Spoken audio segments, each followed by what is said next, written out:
कानी बहू। किशोरी लाल जी के बेटे राघव की शादी की बात जगह जगह चल रही थी, लेकिन किशोरी लाल जी को कोई लड़की पसंद ही नहीं आती थी। और उसकी एक ही वजह थी, किशोरी लाल जी का लालची होना। उनको लड़की वालों से मोटा दहेज चाहिए था और इसी चक्कर में एक दिन वो एक बहुत पैसे वाले के घर अपने बेटे का रिश्ता लेकर पहुंचे। उस आदमी का नाम था ओम प्रकाश। देखिए किशोरी लाल जी, मेरी एक ही बेटी है और मेरी सारी संपत्ति जायदाद सब कुछ मेरी बेटी नैना का ही है। पापा, नाम से लगता है बहुत खूबसूरत होगी। कितना अच्छा नाम है ना, नैना। ओ वैसे बात तो सही है आपकी। अब इतना पैसा है, जमीन जायदाद है, इकलौती बेटी, आप भी क्या करेंगे? सब कुछ उसे ही देंगे ना। बिल्कुल ठीक पहचाना आपने।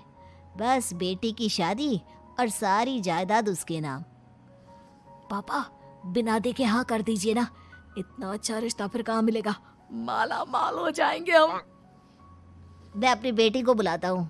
अरे नहीं नहीं नहीं नहीं, आपकी बेटी का नाम नैना है, सुनकर ही लगता है बहुत सुंदर होगी।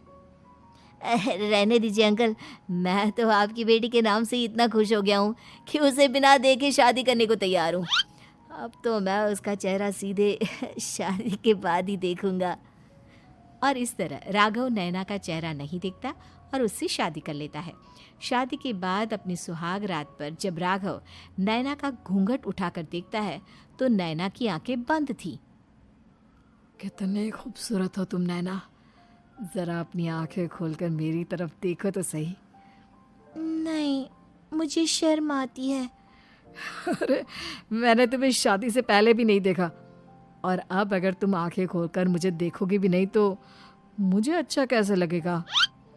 इससे पहले कि नैना अपनी आंखें खोलकर राघव की तरफ देखती, अचानक से लाइट चली गई और राघव नैना को पूरी तरह से देख भी नहीं पाया। अगली सुबह नैना राघव के लिए नाश्ता बनाकर लेकर आई।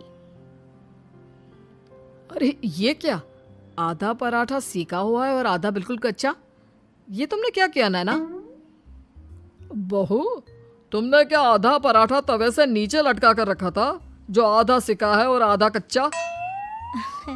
मुझे जितना दिखेगा उतना ही तो सीखूंगी ना पापा जी।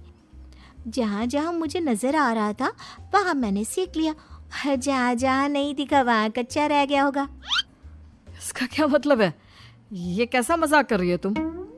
अरे बहू, तुमने इतना लंबा घूंघट क्यों लगाया हुआ है? देखो, हमारे घर में बहुओं को बेटी की तरह रखा जाता है, और फिर तुम तो इतना सारा माल लेकर आई हो। देखो,